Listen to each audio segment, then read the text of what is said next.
What does betrayal look like? For me, it was a single sentence buried in my inbox. Effective immediately. Your base salary has been reduced by 40%. No greeting. No explanation. No signature, just that. It arrived at 6:12 p.m., right as I was finalizing the compliance language for a $19 million deal. I'd spent the past year building from the ground up. I didn't scream. I didn't forward the email to my team. I just sat there, cursor blinking heart somehow not. The office around me had gone quiet. The buzz of keyboards and printer clicks had faded. People had gone home I hadn't noticed. My world stopped with that line of text. I reopened the email. Read it again. It still said the same thing. I reached for my coffee cup, but my hand stopped midair. Even that small motion felt strange, like I no longer belonged in my own body, 40% gone without a word, not laid off, not suspended, just silently erased, like they wanted me to keep showing up, working, smiling, while slowly phasing myself out. The part that gutted me wasn't the money. It was the cowardice I had poured everything into that project. Navigated time zones, personalities, and impossible deadlines. I knew the client better than most people knew their own families. I was the reason the deal existed. And still this. I stared out the window. The city below me was glowing, moving alive. And I felt like a ghost. I once believed that being indispensable meant being safe. But now I saw the truth. Sometimes they wait until the job is done, and then they pull the floor out from under you. Elliot Rains? That name pulsed at the back of my mind like a dull ache. He was the one who'd been hovering near my project for months, smiling just a bit too much, asking for updates he never used. I thought he was learning. I was wrong. He wasn't shadowing me. He was preparing to take credit for what I built. I closed my laptop, sat in silence, let the fluorescent hum fill the space where my heartbeat used to be. Tomorrow I'd walk in like nothing had changed. They'd think I was obedient, wounded, maybe. Quiet, definitely. But I wasn't planning to fade out. They took my salary. They tried to erase me quietly. But the thing about ghosts, sometimes they come back just long enough to burn the whole house down. I used to believe the work would speak for itself. That if you showed up early, stayed late, answered every call, even the ones that came at 2:00 a.m. from Brussels or Sao Paulo, you'd be seen. Maybe not applauded, but at least respected. The $19 million deal wasn't handed to me. I earned it. From the first outreach email to the 23rd revision of the delivery schedule, I was the thread that held everything together. I smoothed over cultural missteps, translated executive speak into legal terms, and built trust where there was none. I didn't do it for a bonus. I did it because I believed in what we were building. And foolishly, I believed in the people standing beside me. I remember the first big client pitch. It was high stakes, 7 board members from Geneva. In a glass-walled conference room, I had prepped for days, slides, market impact analysis, risk mitigation models. I knew it inside out, but Elliot had just been promoted, new face, polished voice. Good suit. When he turned to me and said, "Do you mind if I take the lead? I think they'll respond better to presence." I hesitated, then smiled. "Of course," I said. "Let's make it count." I handed him the remote. He fumbled through 2 slides I'd built from scratch. Mispronounced the client's name.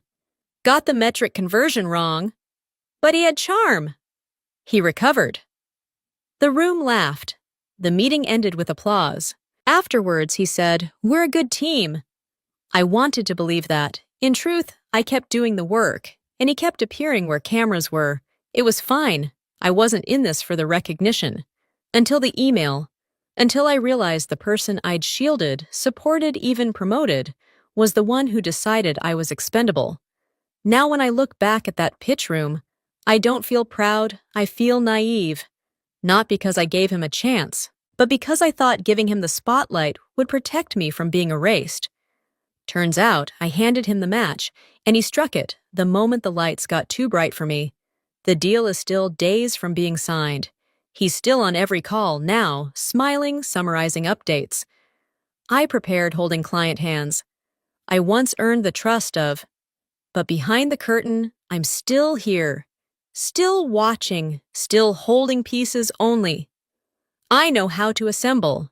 They think the hard part is over, but the most delicate parts of the deal, the ones the client requested last minute, the ones only I bothered to write down by hand, those haven't been delivered yet, and I'm not sure I'm going to.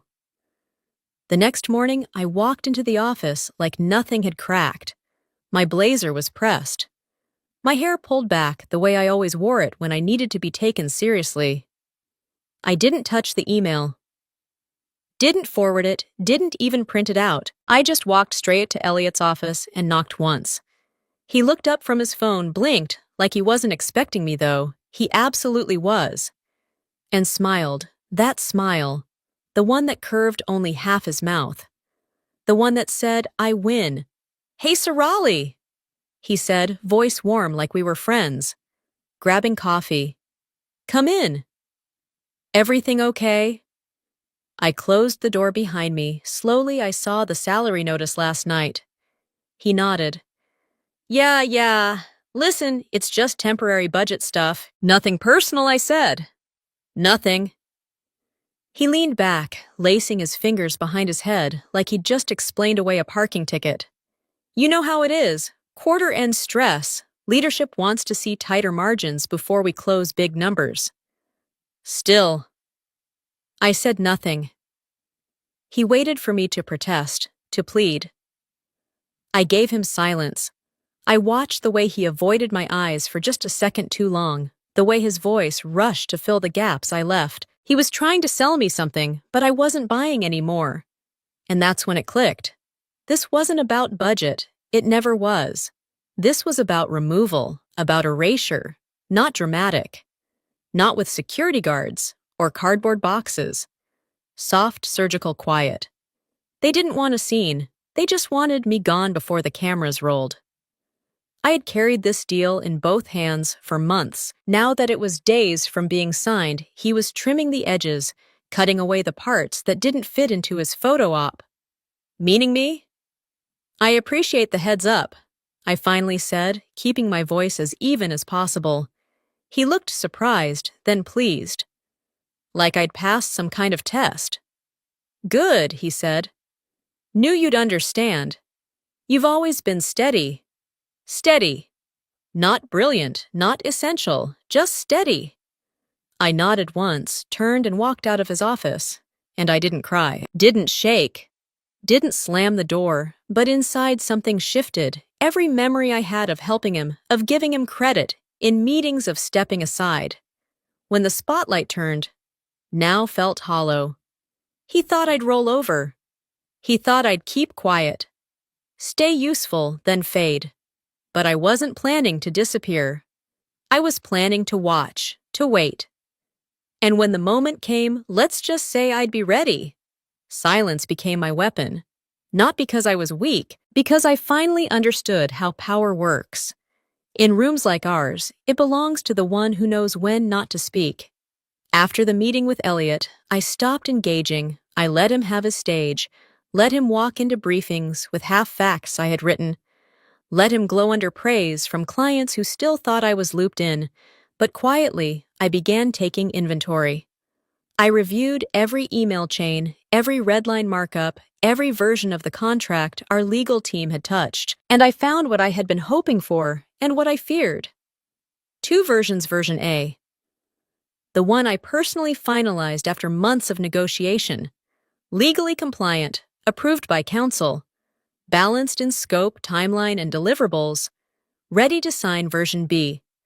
The one Elliot had sent out himself 2 weeks ago without review. Bloated promises, compressed timelines, carbon offset figures that weren't just optimistic, they were fabricated. He dressed it up, trimmed the edges, and shoved it across the line because he wanted the win fast. And the worst part, the client signed it, assuming it was the final version. Only Elliot. His assistant and I knew that version B existed, but only I had both copies. Version A sat printed, stamped, and sealed in my personal fireproof drawer locked. Version B floated on the company's shared drive, untouched by legal, quietly catastrophic. I remember sitting at my desk that night, both drafts side by side, the clean truth. And the messy lie. I could have sent a correction, could have flagged the error. But I didn't. Instead, I folded version A, slid it into an envelope, and tucked it back into my drawer. Like a secret I wasn't ready to share, because in that moment I realized they think I'm out of the game, but what they don't know is that I'm the only one holding the rulebook. Elliot believed cutting my salary made me irrelevant. What he didn't understand was that I'm the firewall. The client had requested final compliance clauses in handwriting. They wanted to meet in person. They trusted me, not him, to deliver the final signal before signature. And I hadn't sent anything yet.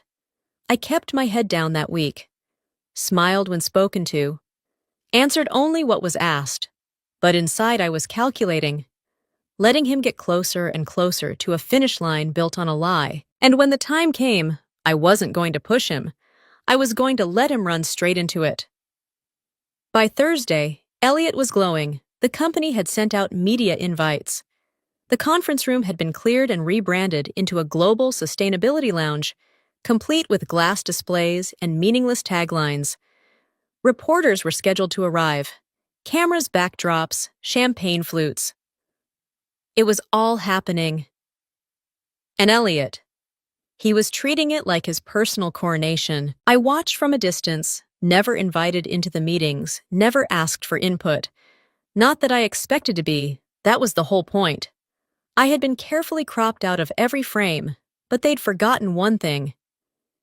You can't crop someone out of a contract, especially when that person holds the only clean version. Still, I smiled when Elliot passed me in the hallway. "Big day tomorrow," he said. "Hope you're getting some rest," I smiled back. Wouldn't miss it. What he didn't know, what he never even thought to question, was that everything he was preparing was sitting on a fault line, and I was standing over the trigger. That afternoon, I noticed his assistant hovering near my desk. She was friendly, nervous in that intern sort of way, said she needed help locating a backup version of the contract draft for internal alignment. I raised an eyebrow. "You mean the one Elliot sent?" She nodded too quickly. "Yes, just in case. You know, tech issues." I handed her a USB. It contained version B, the messy one, the one he had already sent without approval, the one she was clearly being told to make sure matched any future official copies. What she didn't know. I had already stripped my laptop. Every file worth anything. Every revision note compliance clause was sitting on an encrypted external drive locked in my apartment. My work computer, just spreadsheets, PowerPoint slides, and for fun, the outdated version of the first draft with a typo in the client's name. I watched her walk away like a pawn sent to poke a sleeping queen. Let them search, let them compare. They would find what they were looking for, but not what they needed. By evening, I saw Elliot pacing the floor of his office, phone pressed tight to his ear. Frustration rippled through the glass wall, though he never once looked in my direction. Good. Let him feel the pressure. Let him worry. The client might ask questions he's not equipped to answer. Let him doubt the very version he's trying to present as final. I wasn't interfering. I wasn't sabotaging. I was letting him do all the talking.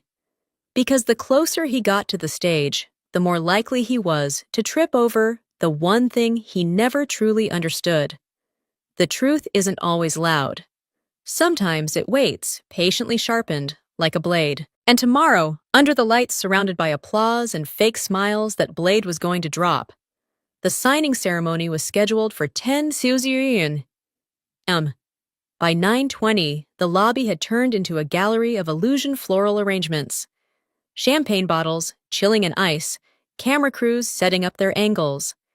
PR interns darted around like bees fixing lanyards, straightening banners, whispering instructions into Bluetooth earpieces. And Elliot was already posing in front of the Norwal Energy backdrop navy suit, perfectly tailored tie pin shining under the lights. He greeted the clients as they entered each handshake, rehearsed each smile a little too wide. I stood off to the side, clipboard in hand. No real reason to hold one, except that it gave me a role. A shadow among the spectacle. The clients arrived right on time. Their lead rep, Julia Keene, was all efficiency, her stride sharp, her tone clipped. She didn't waste time on flattery. She went straight to the table. The documents were laid out. The ceremonial pens. Elliot began his speech. Polished, over-rehearsed. He thanked everyone involved, nodded to departments that had little to do with the deal. My name wasn't mentioned. I didn't flinch. As he finished, Julia picked up the contract.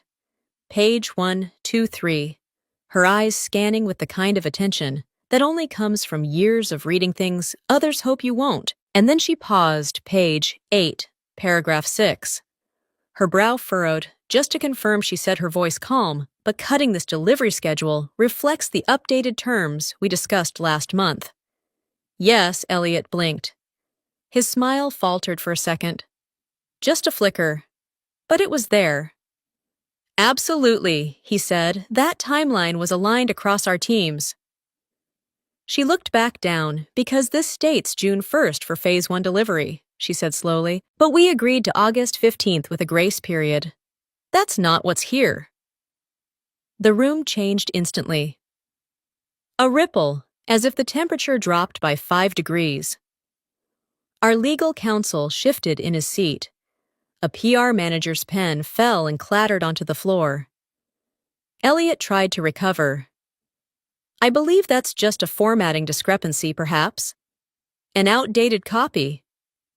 Julia raised a hand. Is there a finalized version reflecting our revisions? Silence.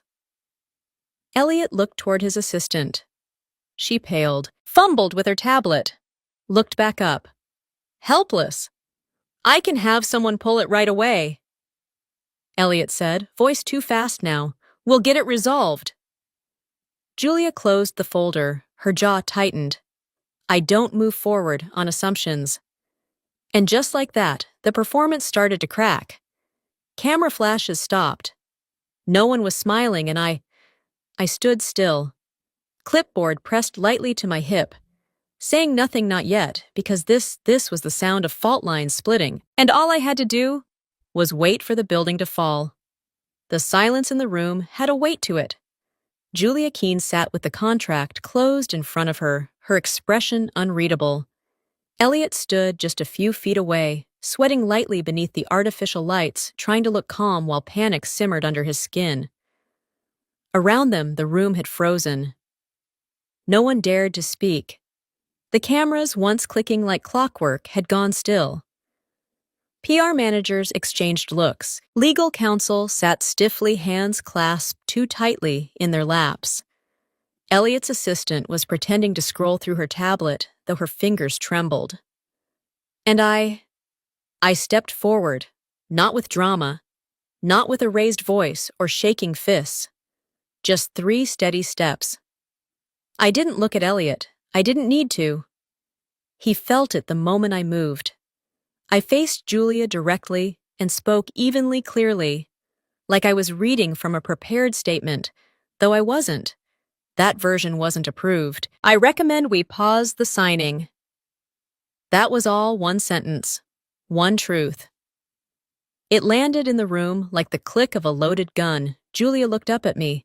Finally, she saw me, not as the silent figure in the corner, not as a background coordinator, but as the person she'd spent the last year working with, the one who'd joined every call, revised every clause, traveled overnight when negotiations stalled.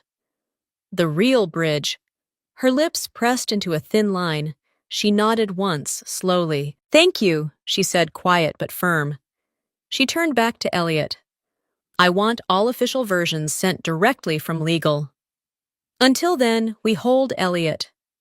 Opened his mouth, but no words came out. He looked at me finally, and for the first time, there was no arrogance in his eyes. Just realization. Just fear. I didn't gloat. I didn't smile. I stood still, hands calmly at my sides, heart steady. Because this wasn't revenge. It was recognition. I wasn't here to destroy anything. I was here to protect what I had built and call out what had been twisted. The press had begun to quietly pack up. One reporter whispered to another, already drafting a headline. Legal was murmuring into phones. The champagne was still in the bucket, untouched. The moment had passed, and nothing had gone as Elliot planned. He walked over to me, finally breaking the space between us. "What the hell are you doing?"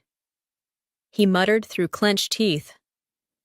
I looked him dead in the eye, correcting the record. That was all. Then I walked away, past the cameras, past the silence, past the people who now looked at me very, very differently. And as I stepped into the hallway, I didn't feel angry. I felt centered because I hadn't needed to yell. I hadn't needed to fight. All I had to do was tell the truth and let the lie collapse under its own weight. By noon, the room was empty. The signing table had been cleared. The velvet folders were gone. The champagne unopened and wheeled back to storage without a sound. Julia Keene and her team had left without ceremony. No handshake, no second chances, just a tight-lipped statement to the PR team on their way out. We'll be reevaluating our position. We don't move forward with partners who can't manage internal consistency. That was the nice version. The real message. You lost us. I watched from the hallway as Elliot followed them out, attempting one last salvage pitch, words I couldn't hear but didn't need to. His body language said enough desperate overreaching, unraveling. When he turned back, his face had changed. The mask was off, not anger, not defiance. Panic. By 2:00 p.m., the first headlines hit the industry wires. Norwal client walks out during 19 EM deal signing, legal oversight suspected by 3:15. I was called into HR, not for a reprimand, not for a thank you either. Just a meeting with the head of legal, the compliance officer, and someone from risk mitigation. A man I had never seen before, but who took notes with unusual intensity.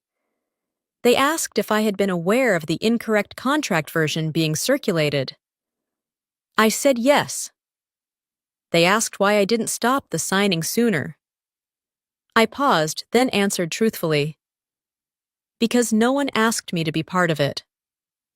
They had nothing to say after that. At 5:02 p.m., I logged out of my email, closed my laptop, slid a plain white envelope across the desk to HR. Inside my resignation letter. No drama, no accusations, no bullet points or demands. Just one clean sentence. Effective immediately. I resigned from my position. I didn't leave a forwarding address. Didn't CC anyone, didn't even clear out my desk. I had already taken everything that mattered weeks ago. The last thing I saw before stepping into the elevator was Elliot being led into a glass-walled conference room by two people in dark suits. Door closed, blinds drawn. There would be an investigation. There always is after a fall that public, but that was no longer my concern. I stepped out into the cold afternoon air and felt something I hadn't in months, maybe years. Freedom. Not just from the company, from the pretending, from the giving and giving until there was nothing left of me but bullet points on someone else's slide. They had tried to erase me quietly, so I responded in kind. No explosion, no emails leaked, no vengeance campaign. I had simply told the truth and walked away while the building burned. And as I turned the corner, I didn't look back, because whatever came next, I was finally the one choosing it. It had been a week since I walked out.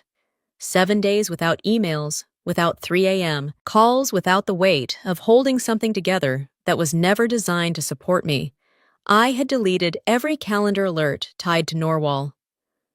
I had returned my badge. I had turned off notifications. And yet, when the call came, I knew exactly who it was. The number was unfamiliar, but the voice instantly recognizable.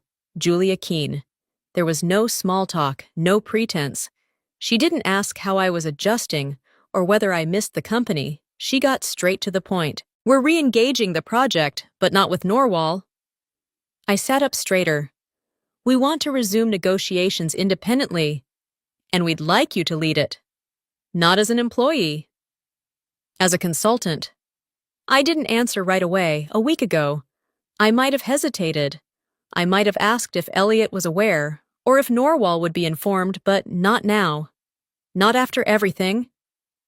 She continued, We don't want middlemen. We want the woman who kept us honest, the one who actually understood the scope, the stakes, and the integrity behind the numbers. Those words landed deeper than I expected. Not praise recognition. Not for loyalty. Not for sacrifice, but for competence, for presence, for impact. And for the first time in a long time, I didn't feel like I had to earn my seat at the table. I already had it. I accept. I said just that, no excitement, no flourish. No, just a calm agreement from someone who knew exactly what she brought to the room. The next day, a contract arrived in my inbox. A real one, my name at the top. My rate. My terms. No backdoor edits, no hidden clauses. I read every line anyway. Not because I didn't trust them, but because I trusted myself to never stop being thorough. When I signed and sent it back, I didn't feel the jolt of adrenaline that used to come with big wins. I felt something better. Steadiness, because this time no one could take it away. There were no politics behind me, no spotlight being shifted at the last second. Just me standing where I had always belonged, only now on my own terms. Later that evening, as the sky turned a deep shade of blue, I sat by the window of my apartment, coffee in hand, watching the world move as if nothing had happened. But something I had stopped trying to be necessary to people who didn't see me, and I had become essential to the people who did. I never returned to the office. There was no need. No last lunch. No goodbyes. The version of me that had waited for recognition in that place no longer existed. In the weeks that followed, Norwal tried to save face. Press releases were issued. Words like internal restructuring and alignment of leadership vision were tossed around like confetti. But the industry knew they always do. Elliot was quietly removed from the executive board.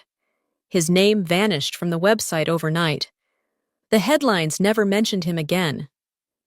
There was no scandal, no press conference, just silence, the kind of silence reserved for people who were once promising, and then quietly became problems. Meanwhile, I built something new. Client by client, deal by deal. No politics, no middleman, no smiling pretenders standing in front of my work. And yet I wasn't angry. I never needed revenge. I just needed clarity, and I got it. Because sometimes justice doesn't come with applause or fireworks. Sometimes it arrives quietly through an empty seat on a board and a phone that never rings again. Sometimes it's enough just to outlast the lie. I stood still when everyone else was performing. I told the truth when it was easier to disappear. I waited, and the truth did what it always does. It surfaced. I never raised my voice. I just waited for the lie to expire. If you've ever been erased, overlooked, or replaced, know this: you don't have to fight to be seen. You just have to outlive their version of the story. And when the time is right, you write your own. If the story resonated with you, let us know in the comments. Hit like, share it with someone who needs it, and don't forget to subscribe for more stories of quiet strength, bold truth, and poetic justice. Your story isn't over. We're just getting started. He thought firing me was the end of it. No scene, no fight, just a quiet goodbye. But 2 weeks later, in a meeting across the world, his biggest deal collapsed without warning. No one traced it back to me, and that's exactly how I planned it. Here's how a single, silent exit unraveled everything he built. The sound of his shoes was the first thing I noticed. Not the voice, not the confident handshake, not even the tailored navy suit, just the sound, sharp, deliberate clicks echoing down the polished concrete hallway, like a metronome that didn't care who it unsettled. Brandon Cross.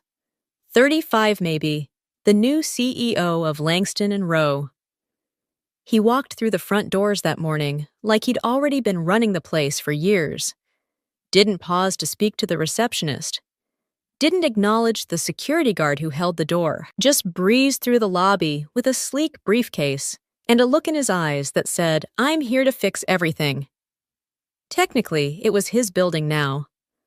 I watched from my glass-walled office, tucked between the International Accounts Wing and Legal. Not quite corner. Not quite central, just enough off to the side that people tended to forget. I could see everything, and I preferred it that way. 17 years, that's how long I'd been here. Long enough to survive 4 leadership changes, 2 mergers and 1 restructuring that gutted our Tokyo branch. I didn't wear power heels or designer labels. I didn't fight for airtime in meetings. But I knew how this company breathed, what held it up, and what could bring it down. I kept things moving quietly, like a well-oiled machine behind a velvet curtain. So when Brandon stepped off the elevator and walked the executive floor with his chin slightly too high, taking mental inventory like he was shopping for parts, I felt it, that slight shift in the air, like pressure dropping before a storm. He didn't come to see me that day. Not that I expected him to. His kind rarely did young fast-talking, all pivot and buzzwords. They didn't look for the quiet ones. Not until the quiet ones were gone and everything started slipping. Still I watched how the HR director Camille didn't meet anyone's eyes at lunch, watched how the intern who used to sing under her breath now typed in silence, watched how middle managers who used to stroll through the hallway with coffee cups now hugged the walls moving like prey. Something was coming. And it wasn't just a change in leadership. It was a change in temperature, a deep, invisible frost that made everyone sit straighter, laugh, less speak in rehearsed tones, the kind of cold that doesn't kill right away. It waits. By 4 p.m., I had already heard whispers of efficiency audits and agility reviews. Words dressed like opportunity, but with sharp edges underneath. I closed my laptop and leaned back in my chair. Staring out at the skyline, I'd seen transitions before, but this one felt different, colder, quieter, and far from over.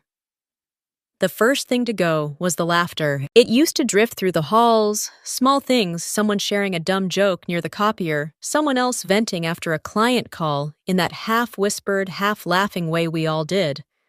It was background noise, easy to miss. Until it vanished.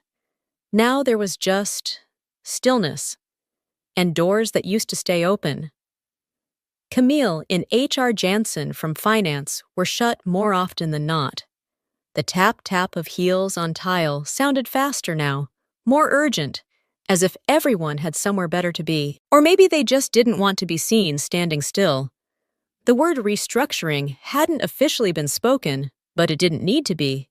You could feel it in the air, tight, expectant, like holding your breath before bad news. Behind the conference room glass, Brandon Cross stood at the head of the table, sleeves rolled just so, pointing at a screen none of us could see.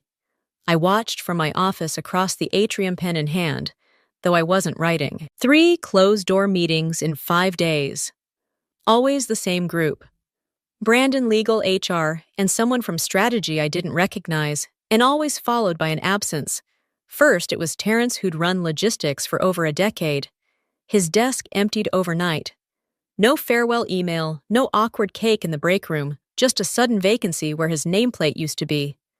Then Marianne from Global PR, gone before the morning meeting. In their place came new hires. Young, polished, LinkedIn perfect. Their clothes fit too well.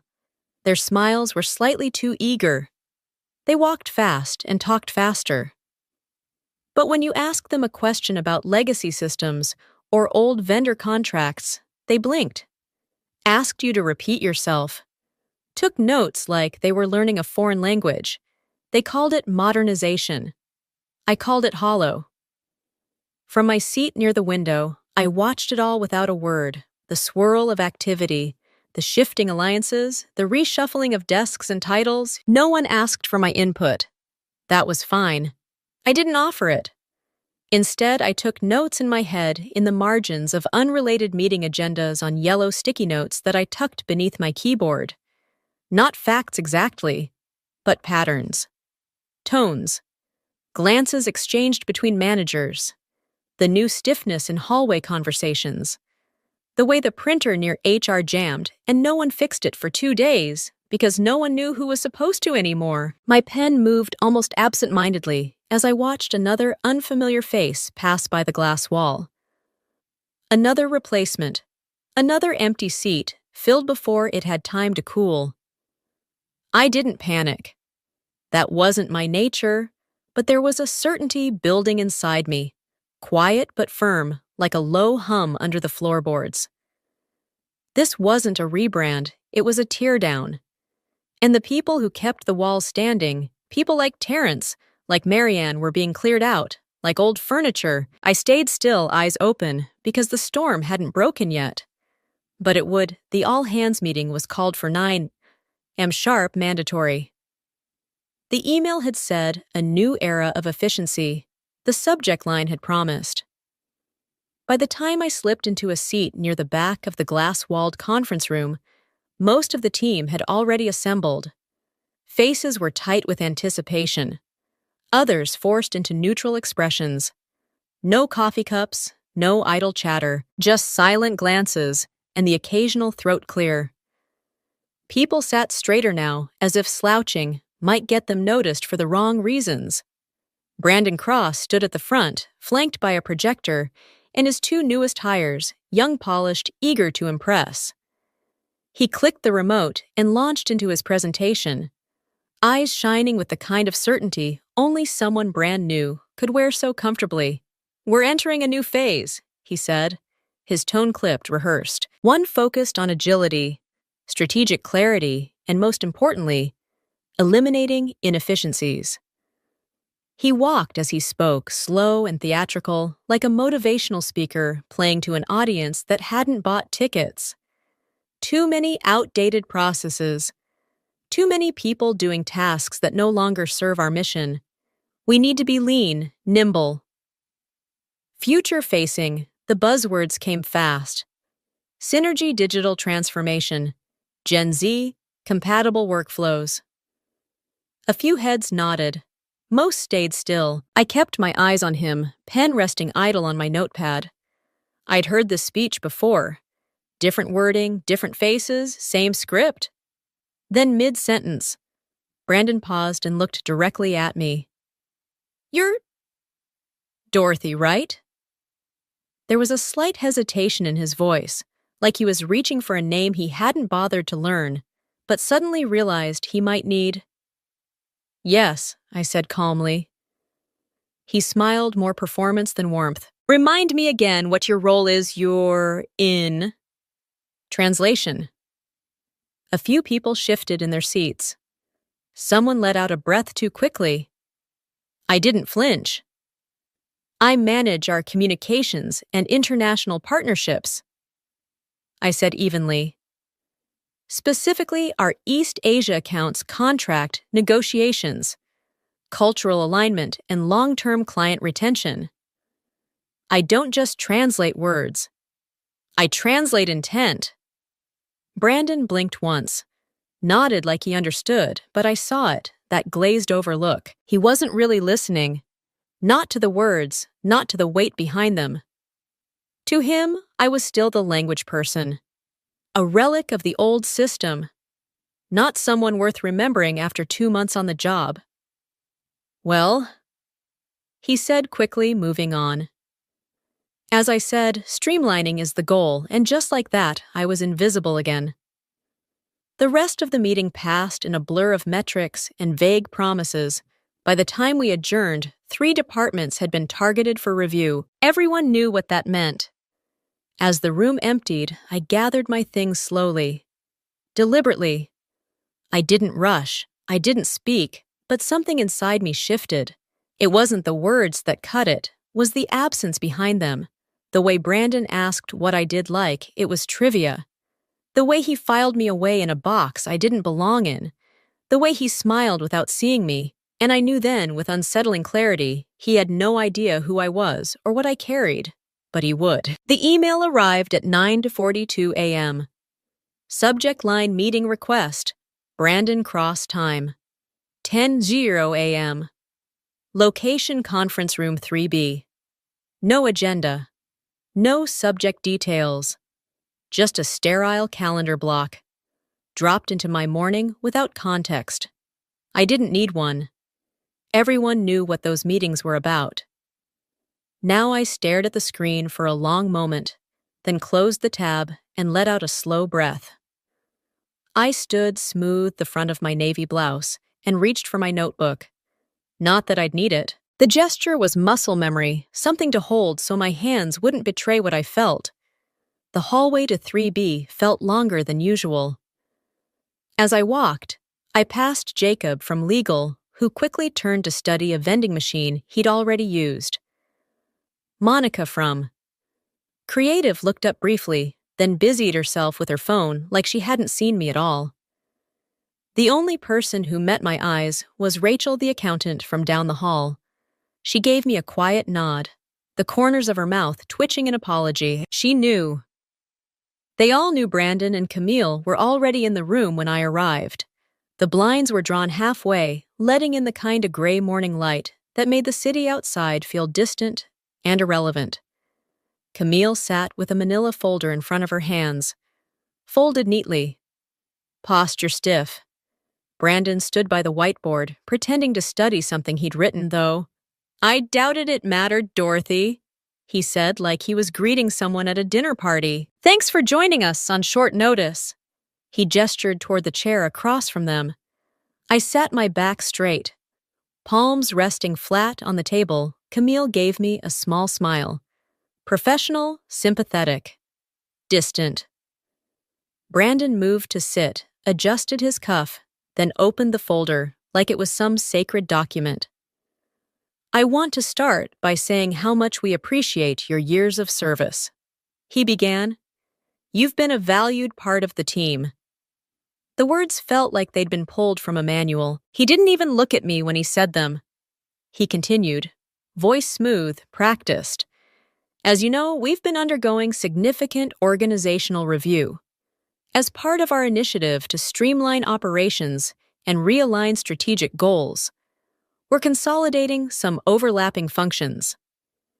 I didn't move with the new partnership we formed with LingoCore International, he said. We'll be centralizing language and cultural services externally. Your role, while incredibly valuable in the past, is no longer aligned with the direction we're heading. He nodded to Camille, who gently pushed the beige envelope across the table toward me. This outlines your severance, she said softly. 2 months pay full, medical for the same duration, and unused vacation days. Brandon leaned back, his voice softening slightly, as if he could cushion the impact by rounding his syllables. This isn't personal. Dorothy, it's evolution. We need to modernize. My eyes flicked to Camille. She had once invited me to her daughter's graduation dinner. Now she couldn't hold my gaze. Are you certain, I said quietly, that you understand what I actually do here? Brandon's brows lifted, just a touch the way people do when they think they're being challenged, but want to pretend otherwise. You manage our East Asian client communications, he said. Translations, cultural, facilitation. I believe I didn't correct him. I didn't need to. The ignorance said enough. I folded my hands in front of me and rose slowly to my feet. Then I wish you good luck on Monday, I said, tone even. His brow creased. "What's Monday?" But I didn't answer. I turned and walked out, my heels clicking once, then again swallowed by the soft hum of overhead lights and whispering HVAC vents. As I passed familiar desks, a few heads tilted up, then back down just as quickly. Nobody wanted to be associated with someone who no longer existed in the system. By the time I reached the elevator, someone had already updated the employee directory. My name was gone from the internal chat. In the lobby, Elaine, the security guard, who had waved to me every morning for the past 7 years, stood up from her desk as I approached. I didn't know, she said quietly. I smiled gently. "It's all right," she hesitated, then added. "They're making a mistake." I said nothing, just stepped out through the revolving doors, into the soft patter of spring rain. No umbrella. I welcomed the quiet, cold kiss of it on my skin. Let it seep into my blazer, my sleeves, my scalp. The city shimmered under gray clouds, and everything felt a little heavier, but clearer too. As I walked toward the parking garage, a single thought sat at the base of my chest, still and sharp. You don't need to be shouted at to feel dismissed. Sometimes silence does all the damage, but the story wouldn't end here. Not for me. Saturday came quietly, like it always did. No alarms, no pings from the team chat, no calendar reminders stacked like bricks on my phone. Just stillness. The kind of stillness that echoes. I stood in the doorway of my home office for a long time before walking in. The room hadn't changed. Same tidy bookshelves. Same soft light filtering through the blinds. But something about it felt different, as if it knew, as if the space itself had been holding its breath all week, waiting for me to return and confirm the truth.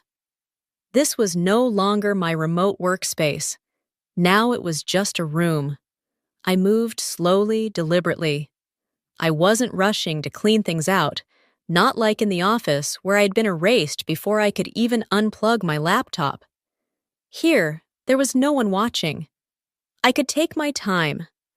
On the top shelf was a ceramic crane hand-painted in cobalt blue, a gift from our Japanese partners at Aoyama Communications after we'd saved their multi-million-dollar campaign from collapsing due to a translation misfire. Next to it, a lacquered business card holder from Dijin Media in Seoul. I remembered how Mrs. Kim, their operations director, had slipped it into my palm at the airport gate with both hands and a quiet thank you in Korean. Each item I picked up carried a story not just of deals and meetings, but of trust. Trust earned not through titles or speed or buzzwords, but through consistency. Understanding respect. I wrapped each piece in tissue paper and placed them gently into a small box, not because I was moving on, because I was honoring where I'd been. The day passed like that, quiet-focused, the kind of day that feels both long and short at the same time. Around 3:17 p.m., my phone buzzed. Unknown number, Boston area code. For a moment, I let it ring. I wasn't in the mood for another vague recruiter pitch or an automated survey. Then it buzzed again, this time a text. "Hi, Dorothy. This is Alex Meyer from Lawson & Reed. We met at the APAC Business Forum last year. I heard about what happened. Would love to talk if you're open. We've got a gap, and I think you're exactly what we need." I stared at the message, thumb, hovering just above the reply button. Lawson & Reed, Boston-based consultancy. Respectable, methodical people first. They'd invited me to give a keynote last summer on navigating cross-cultural friction in high-stakes partnerships. Afterward, Alex had pulled me aside and said, "If you ever find yourself looking, give me a call." I hadn't thought he meant it. Most people didn't, but here he was. I didn't reply right away. I placed the phone face down and sat on the edge of my bed, letting the weight of the week catch up to me, not to crush me, just to be acknowledged. I'd been cut off, dismissed, replaced by someone who'd never met Mr. Liang, never bowed before entering a meeting. never taken the time to understand the why behind a client's request. And yet, I wasn't broken. There's a strength in quiet survival, in not needing to prove anything to anyone.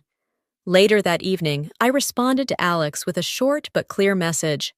"Thank you for reaching out. I'm available to talk Monday morning. Let me know what time works best."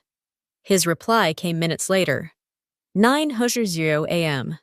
Sharp. Looking forward to it. Monday morning arrived cold and bright. I got dressed in a simple gray blazer and soft blue blouse. No armor. No edge. Just me. As I fastened the last button, I looked at myself in the mirror. Not searching for flaws, not checking for power poses, just acknowledging the woman looking back. Not a victim, not a name crossed off an org chart. A woman who knew her worth, who hadn't burned anything down, but who also hadn't let anyone silence her. I grabbed my portfolio and stepped out the door, not for revenge, not for validation, but to keep walking forward in the direction of my values. The 15th floor boardroom at Langston and Rowe had never looked more polished. Polished glass table, polished coffee trays, polished smiles. Brandon Cross stood at the head of the room, dressed in charcoal gray, wearing the same watch he'd flashed when he first introduced streamlining to the company. Behind him, a massive flat screen displayed the Langston and Rowe logo, alongside the words, Global Synergy Next Gen Partnerships. The delegation from Daejin Media, one of the largest media groups in South Korea, had just arrived. 3 executives entered in quiet formation. Mr. Kang Miseo and their legal advisor, Mr. Han. All poised, impeccably dressed, polite but distant. It was a critical morning. On the table sat a draft of a 3-year renewal contract worth over $22 million, a cornerstone agreement, the kind that anchors reputations and investor confidence, the kind Dorothy had spent years nurturing call by call, meeting by meeting, always careful to balance corporate needs with cultural integrity. But Dorothy wasn't in that room anymore. Brandon opened the meeting with all the energy of a tech startup founder. "First, let me just say how honored we are to continue our work with Daejin. You've been one of our most valued partners, and we're excited about where we're heading together." He clicked through a few slides, efficiency targets, projected ROI. Internal performance restructuring. His voice bounced off the walls. Confident, crisp. The Daejin team listened politely. Too politely. Brandon kept talking, oblivious to the stiffness on the other side of the table. Every time he paused for emphasis, their eyes didn't light up, they narrowed. Mr. Han wrote something down. "Ms. Seo sipped tea, slowly not breaking eye contact. Then Mr. Kang raised his hand. Quietly, calmly. "Excuse me, Mr. Cross," he said in flawless English. "May I ask, where's Miss Dorothy Lane?" Brandon blinked. "A beat too long, Dorothy, she's no longer with the company," he said, tone light dismissive. "We've recently transitioned to a new international services framework. Very cutting edge. You'll be working with a rotating team now, supported by LingoCore. Out of Singapore, silence. Dense and immediate."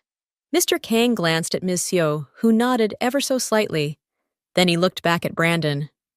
"I see," he said, "but Dorothy Lane was not just a translator. She understood our protocols. She understood our people." Brandon chuckled.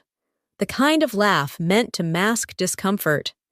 "Of course, and we absolutely appreciate her contributions. But you'll find our new structure just as capable, if not more flexible." Mr. Kang's lips pressed into a thin line. "There will be no renewal," he said flatly. Brandon blinked again. I'm sorry." Mr. Kang stood. "We no longer feel confident in the partnership.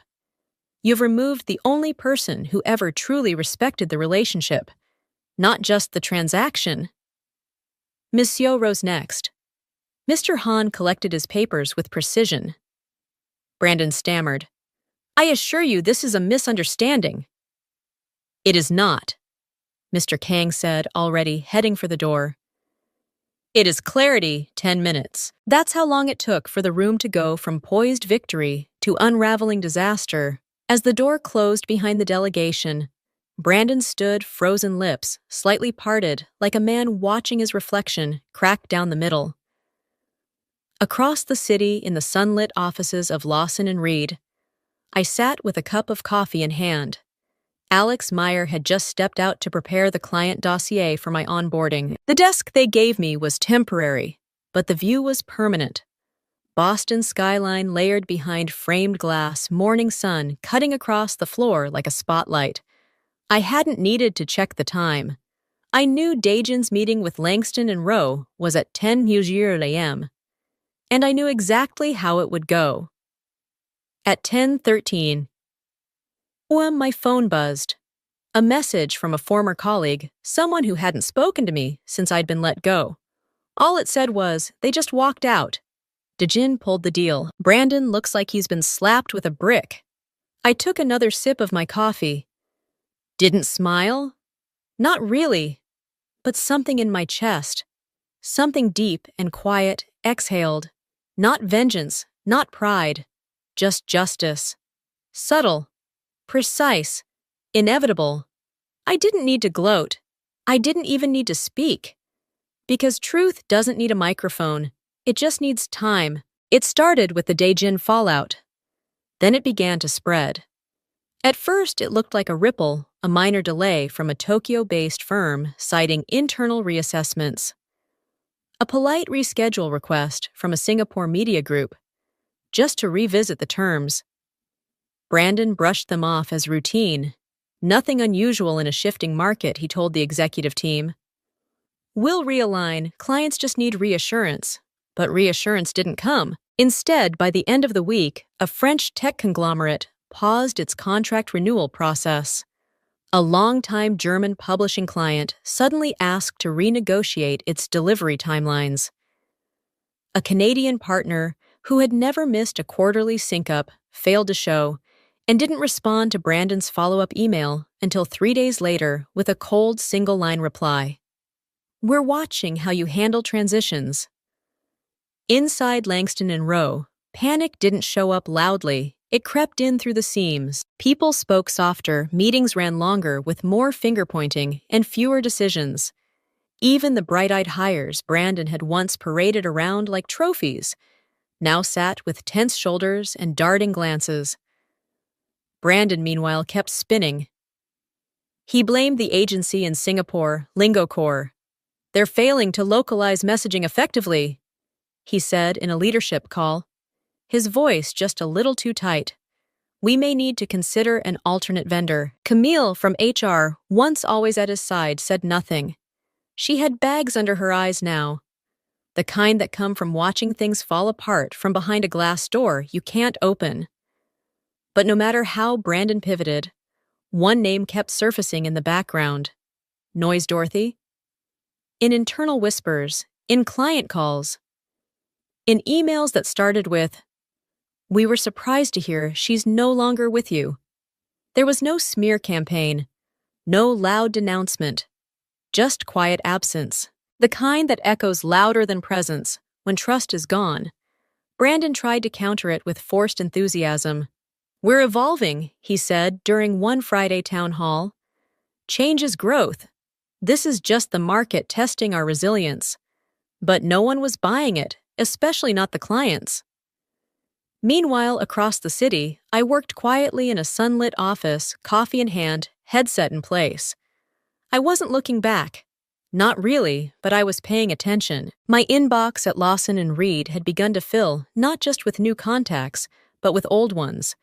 Partners from my past life checking in casually, or not so casually.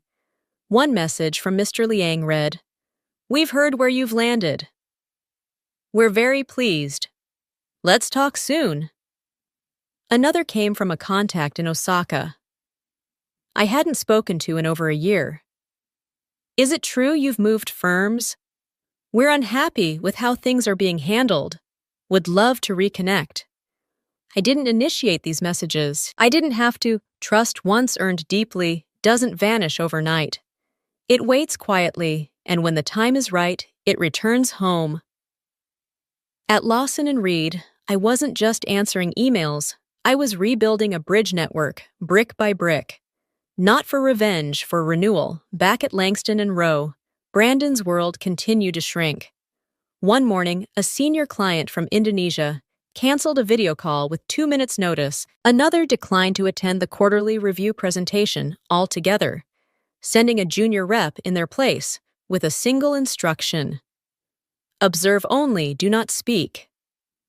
By the third week, the marketing team was instructed to temporarily pause all outbound international campaigns. Budgets were under review. And the once slick agency reels Brandon had loved to show off were suddenly absent from the Monday meetings. Behind closed doors, he raged, blamed poor handoffs, accused staff of clinging to outdated loyalties. But outside those rooms, the truth had already rooted itself. Dorothy was gone, and with her, the company's credibility. People didn't trust Langston and Rowe anymore, not without someone who understood nuance, who remembered names, who bowed when appropriate, who didn't treat a deal like a transaction, but like a living relationship. I wasn't out to burn anything down. I didn't have to. They were doing it to themselves, and all I had to do was keep walking forward, one conversation at a time, one reconnected handshake at a time, until the map of influence Brandon thought he controlled quietly redrew itself and placed me at the center. It was just past 4:30 when my phone rang. The sun had dipped low enough to cast long golden streaks across my desk, and the office around me had begun to quiet. Most people were packing up, winding down their Friday. I almost didn't answer. The number was familiar, one of the old Langston and Rowe extensions. I let it ring twice more. Then I picked up Dorothy Lane speaking. A pause, then a voice bright with forced ease. Dorothy. Hey, it's Brandon. Crossy? Of course it was. I hope I'm not catching you at a bad time, he said, already knowing he was. I was hoping we could talk. His tone was light. Too light, the kind people use when they're standing on a crumbling ledge and trying to convince themselves it's solid ground. I'm listening, I said, keeping my voice neutral. There was a shuffle on his end. A deep breath. Things have been hectic. A lot of moving parts. Some unexpected challenges with our global partners. He coughed lightly, the sound of pride catching in his throat, and I realized we could really use your perspective. On a consulting basis, of course. No need for titles or announcements. Just practical guidance. Quiet help. I leaned back in my chair, letting his words hang in the air. He didn't say he needed me. He didn't say he was wrong. He said he wanted help. Quiet help. Invisible help.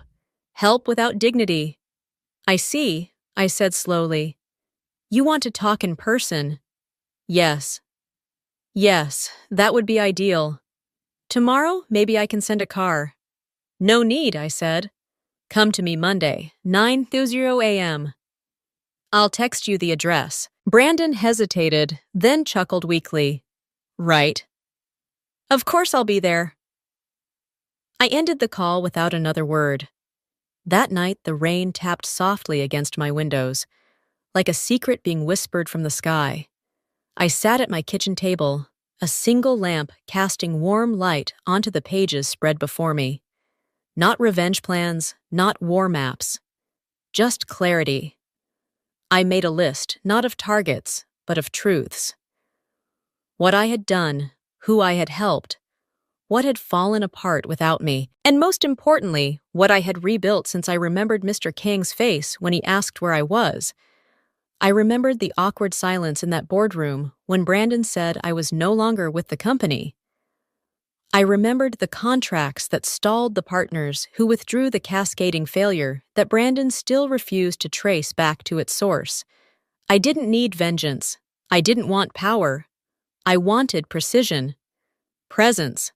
Proof that value can't be erased with a pink slip, that loyalty can't be outsourced, that there are some roles algorithms can't replicate because they're not roles at all, but relationships built one moment at a time.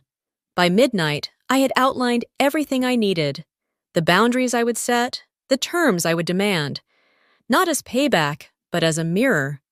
Let Brandon see clearly and quietly what he broke. Let him sit across from me and realize just how far he had fallen, and just how much of his house had been held together by the woman he once dismissed as just a translator. That night, I slept without tossing. Monday morning came with crisp skies and a light wind. I wore a dark green blouse, clean, minimal, strong, and tied my hair back simply. Not for style, for clarity. At 8:58, I heard a knock on the glass door of our office lobby. Brandon stood there 10 minutes early, just late enough to seem busy, still clinging to performance. But his face looked older, his shoulders tighter, his eyes unsure. I let the receptionist know I'd handle it personally. As I opened the door, he smiled wide, too wide. "Dorothy," he said, stepping forward with open hands. "Thanks for making time." Didn't return the smile.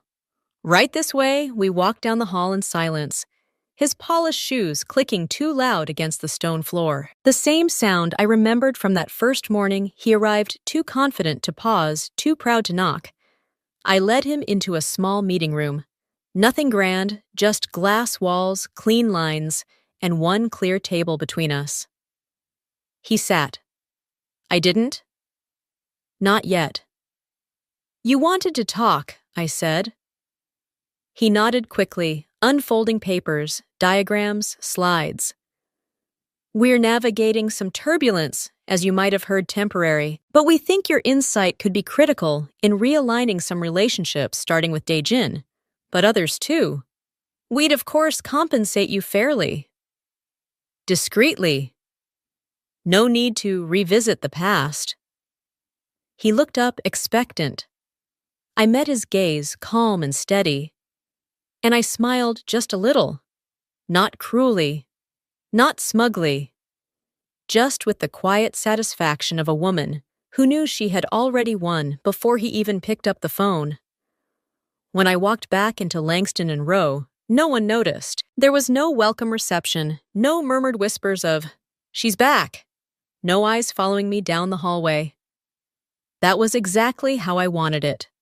No job title, no office plaque, just a temporary consultant badge clipped to my blazer and an access code I knew wouldn't last longer than a few weeks, maybe less. They thought they were using me. What they didn't realize was that I'd already begun using them by 10 a.m. I had access to just enough of the internal systems to see how far the rot had spread. The client dashboard was filled with red flags, delayed meetings, suspended contracts, passive-aggressive feedback hidden behind formal corporate phrasing. I didn't bother opening a single internal thread. I already knew what the official narrative was. Brandon had likely blamed LingoCore, maybe even hinted that I had left them in a bind. But the clients weren't confused. They weren't fooled. They just wanted to hear the truth from me. So I pulled out my personal phone, not the one they had reissued, but mine. The one I had never handed over, even when I was still employed here. The one that held years of quiet trust stored in contact lists and message threads. I started dialing, not through corporate channels, no scheduling assistant, no automated greeting, just me and them. I called our longtime partner in Seoul. The line clicked twice before he picked up. I introduced myself clearly in English. No formality. No fluff. Just facts. He was surprised but not cold. "I'm not calling on behalf of Langston and Rowe," I said. "They brought me back as a temporary consultant." Quietly. I paused. I could have apologized. I could have begged for patience or loyalty. I didn't. "I thought you deserved to know the truth." I said I didn't leave because I wanted to. I was dismissed because someone believed relationships could be outsourced. Someone believed my role was replaceable. Clearly it wasn't. He didn't say much. He didn't need to. The silence was enough. Before we hung up, I said one last thing. I'm now with Lawson and Reed. We believe in continuity. We believe in honoring partnerships. If and when you're ready, I'm here. I didn't ask him to come. I didn't make a pitch. I just left the door open. That same afternoon, I made 3 more calls, one to London, one to Singapore, one to Toronto. Each one followed the same rhythm. Calm, honest, precise. I didn't promise anything. I didn't insult the firm. I used to work for, I didn't need to. Because every client I spoke with already knew what Langston and Rowe had lost. They weren't angry, they were disappointed. And disappointment in business is much more dangerous. By the time I closed my laptop and walked out that evening, no one knew. I had just pulled the thread that would unravel their last line of international trust. Brandon still thought I was playing cleanup. He had no idea I was rewriting the future, client by client, call by call, on my terms. I didn't need revenge. I had something far better. Control. The most satisfying victories are the ones no one sees coming. I didn't make any public announcements. I didn't post about my comeback on LinkedIn. I didn't even tell most people I was back in the building. But every day, quietly, another piece slid into place. At Lawson and Reed, my new desk faced the window. Sunlight poured in around 9:30 a.m., the same time I usually began my calls. Not loud sales pitches, just conversations. Conversations built on years of shared projects, remembered names. Quiet respect. Dorothy. They'd say sometimes surprised, always warm. We've missed working with you. I didn't need to pitch them anything, I just listened. Gave honest updates. Shared what we were doing at Lawson and Reed, how we were operating differently, how we were doing it better. Not flashier, just better. And one by one they came, not with press releases or champagne toasts, just quiet transfers of trust. 1 week. It was the European content group that used to anchor Langston and Rowe's EMEA presence. The next, a South American creative agency that had stopped returning Brandon's calls. Then a longtime East Asian logistics client who asked if I could review their new terms personally, not through an assistant, not through a rep, through me. None of these moves made headlines, but they made impact. Inside Langston and Rowe, the cracks were widening. I knew because word began to leak from people still trapped inside messages from employees who had once looked right through me, now landing softly in my inbox. The Singapore agency just lost another account. Brandon keeps blaming market instability. Camilo's team is down to 4 people. They're exhausted. I didn't reply to most of them. I didn't need to. While Brandon spun in circles trying to hold the empire together, I was calmly building something stronger out of nothing but credibility, timing, and consistency. At Lawson and Reed, my new colleagues started to notice. Not with fanfare, just nods. Doors held open longer, voices lowered when I entered a room. Alex Meyer started pulling me into more strategic briefings, not because I asked, but because I'd earned it without saying a word. And all the while I stayed quiet. I didn't badmouth Brandon. I didn't take credit. I didn't gloat. That was the beauty of it. He had handed me the perfect setup. In trying to erase me, he revealed how essential I'd been. Now he was paying for it. Contract by contract, call by call, silence by silence. And I was just doing what I'd always done, my work. But this time on my terms.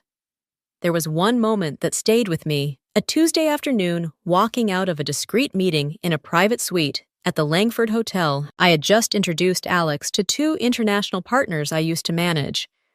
They shook hands quietly. No cameras, no signatures yet, but I knew it was done. As we walked back to the curb, Alex looked at me and said, I don't know how you do it, but they trust you instantly. I smiled. Not wide just enough. They don't trust me instantly, I said. They trust what never changed. He nodded, but said nothing else. We stood there for a moment, the city buzzing just beyond the sidewalk. Horns, footsteps, motion everywhere. But inside me, stillness, satisfaction that didn't need a spotlight, peace that didn't need permission. I wasn't fighting anymore. I was winning. Quietly, completely. I asked to meet him. Not through his assistant, not through some layered calendar negotiation. Just one email, short, direct, unmistakable, Brandon. I'd like to speak with you. One-on-one, no pretense. Friday 9 a.m., conference room 5. I'll be there either way. Dorothy Lane. When I walked into the room, he was already seated. For the first time in months, he didn't stand to greet me, didn't smile, didn't perform. He just sat there, elbows on the table, a legal pad in front of him that was still blank.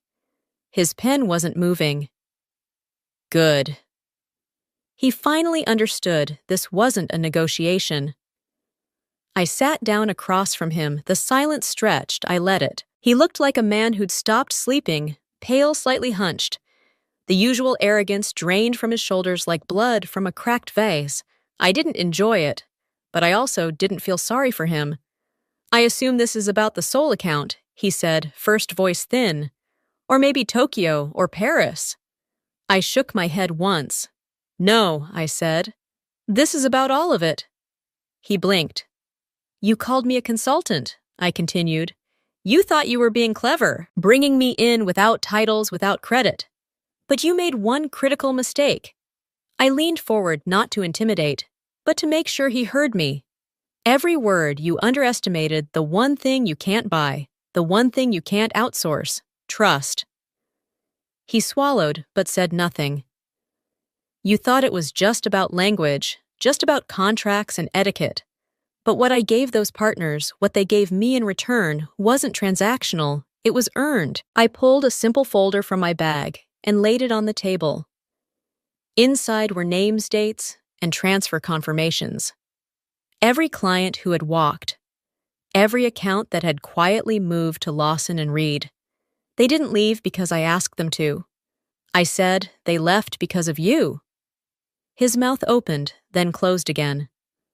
I watched it happen, the flicker of realization behind his eyes, the slow, choking unraveling of his story.